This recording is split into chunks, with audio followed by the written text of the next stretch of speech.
Hello everybody, my name is Lonely Wolf J, and here we are, talking again about things and stuff.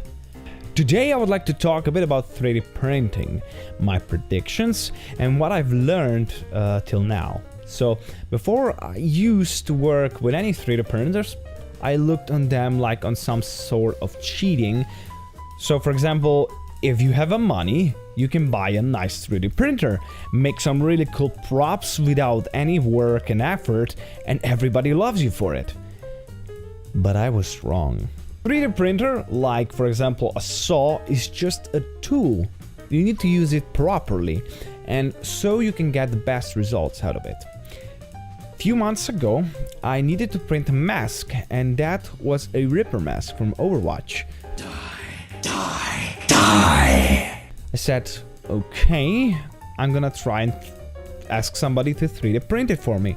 And so I found one guy who used to 3D print. So I sent him my files and he got me a paycheck. And it said $200 on it. And from that moment, I said, well, that's too expensive, I'm not even gonna bother.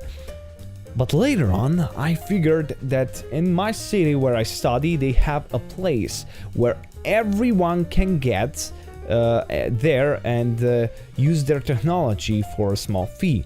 So I went there and tried some 3D printers for myself. How does 3D printers even work? Well, it's really easy. First, you need a 3D model, and that 3D model needs to be an STL, which is suitable for 3D print. You can use any program for modeling to turn it from object file to STL. There are also free programs like Blender. Once you have STL, you can import it in some other program, which is Cura or Slicer. I mostly use Slicer because I got used to it, but Cura is probably a better choice because it has much more options. In there, you can set options for printer, like for example, how much material are you going to extrude, how thick will be the top and the bottom, how thick are walls, and percentage of infill. Once you set everything correctly, you export that model to G-code. And if you look into that file, you will see a lot of code, which are mostly coordinates on which extruder will move and apply material. Most printers use two different plastics, and that are PLA and ABS. PLA is much more softer material and it's environmentally friendly, can be melted easily, and that is on 180 degrees Celsius. On the other hand, PLA is much sturdier plastic and it's harder, and it can be melted on 250 degrees Celsius, but have a problem of delayering. You can get those two materials in coils of 1 kilograms or more or less. Main part of a 3D printer is extruder, which melts and pushes plastics down on the bed where your 3D model is created.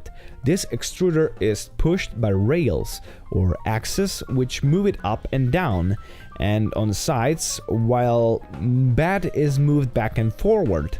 Now, different printers have different techniques of moving their extruders and beds.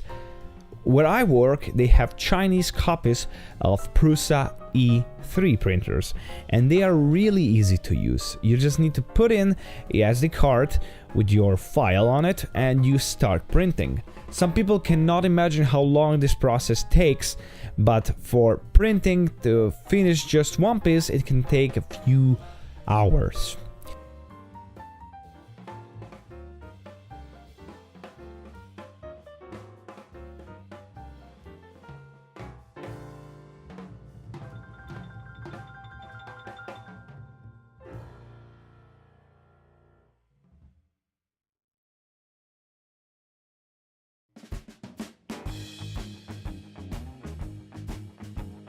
For this mask, it took me around 200 hours to finish, plus trials and errors because it was my first time printing it.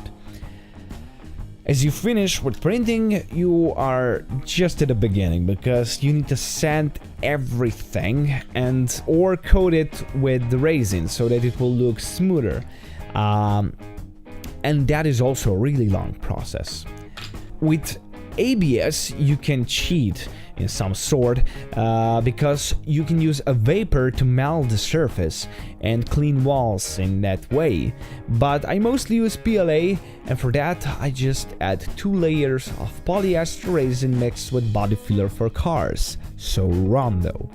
So what is 3D printing really for? Well, it was designed for making concepts or prototypes. It is definitely not for mass use or reproduction. You will not like print 100 Ripper masks. First, it will take too much time, and second, it will be too expensive. It's fine if you print a master and then make a mold of that master. I think 3D printer is not really for flat surfaces.